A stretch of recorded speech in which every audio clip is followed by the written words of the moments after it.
যদি কেউ রাজনীতি করে রাজনীতি করুক, সরাসরি রাজনীতিতে নেমে করুক, আমরা এর আগে অনেক জায়গায় দেখেছি। কিন্তু সেইটার প্রভাব যেন আমাদের শিল্পকর্মের উপরে অ্যাক্টর সিকিউরিটি বা অভিনয় শিল্পীর সঙ্গে উপরে না আসে। সংস্কারটা ব্যক্তিগতভাবে একজন অভিনেতা বা একজন শিল্পীরও খুব প্রয়োজন বলে আমি মনে করি। আজকে যখন সংস্কারের কথা উঠছে, একটা নতুন আবহাওয়া, নতুন পরিবেশের মধ্যে আমরা বাংলাদেশে আছি। সেই ক্ষেত্রে আমাদের যদি পুরনো কোনো ভুলভ্রান্তি থেকে থাকে, যদি কোনো জায়গায় কোনো কিছুর বত্তায় হয়ে থাকে যেগুলো ঠিক হয়নি, সেগুলো সংশোধন অবশ্যই আমরা করে নিতে পারি, নিজেদের মধ্যে আলোচনা করি। সেই লক্ষ্যেই আসার আমি বারবার একটা জিনিস বলি যে শিল্পীদের মধ্যে বিভেদ বিভাজনটা কোনো মতেই কাম্য না।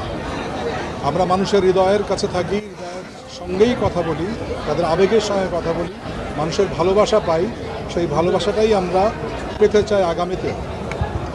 1971 যেমন শিল্পীরা ভুল করেনি, তাদের নিজস্ব সংস্কৃতি দিয়েই এই দেশটাকে স্বাধীন করেছে, এগিয়ে নিয়ে গেছে। শিল্পীদের একটা বিশাল বড় ভূমিকা ছিল স্বাধীনতা যুদ্ধে, আপনারা জানেন। সেই হিসেবে বলি যে সমস্ত গণ আন্দোলনের সময় কিন্তু নিজেরাও এগিয়ে আসে। আমরা 90তেও দেখেছি, 90তেও নাটকের শিল্পীরা রাস্তায় ছিলেন, বারবারই ছিলেন।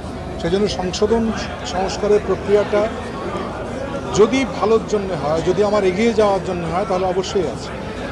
এবং দিন শেষে আমাকে আরেকটা অভিনেতার সঙ্গে আরেকটা মানুষের সঙ্গে কাজ করতে হবে। সুতরাং আমাদের মধ্যে কোনো ধরনের বিভেদ বিভাজন যেন না থাকে, একে অপরের বন্ধু হয়ে থাকতে পারি। যদি সমালোচনাও করি সেটা নিজের একান্ত থাকবে, এইটাই আমার চাওয়া। সেজন্য আশা এখানে রাজনীতিবিদ হবেন কিনা শিল্পী নিজস্ব সিদ্ধান্ত, কিন্তু কোনো শিল্পকর্মই আমি মনে করি না রাজনীতির বাইরে। আমি নির্দল থাকতে পারি, আমি কোনো দলের লেজুরবৃত্তি করব না, কিন্তু রাজনীতি শূন্য, বিশেষ করে নাটক, শিল্প, সাহিত্য এগুলো হয় না। এগুলো সময়ের কথা বলে সবসময়। সময় তো চলমানতা, মানুষের অর্থনীতি, সমাজ, এগুলোর বাইরে কোনো জীবন চলমান নয়। সুতরাং আমি যদি মানুষের কথা বলি, আমি যদি সমাজের মুক্তি চাই, আমি যদি মানুষের ভালো চাই ব্যাপক অর্থে, তাহলে একেবারে রাজনীতিহীন হওয়াটা খুব মুশকিল। যদি কেউ রাজনীতি করে রাজনীতি করুক, সরাসরি রাজনীতিতে নেমে করুক, আমরা এর আগে অনেক জায়গায় দেখেছি। কিন্তু সেইটার প্রভাব যেন আমাদের শিল্পকর্মের উপরে অ্যাক্টর সিকিউরিটি বা অভিনয় শিল্পীর সঙ্গে উপরে না আসে। এইটাও একটা চাওয়া যে আমরা আমাদের কাজটা করতে চাই। যেমন ধরেন এই পরিবর্তনের পরে এখন নাটক, সিনেমা, OTT সব কিছুই একটা বন্ধাত্বের মধ্যে গেছে। আমার কথা বাদ দিলাম, প্রচুর অভিনেতা আছেন যারা, বা প্রচুর টেকনিশিয়ান আছেন যারা এই দিনের আয়ের উপর নির্ভর করে সংসার চালান।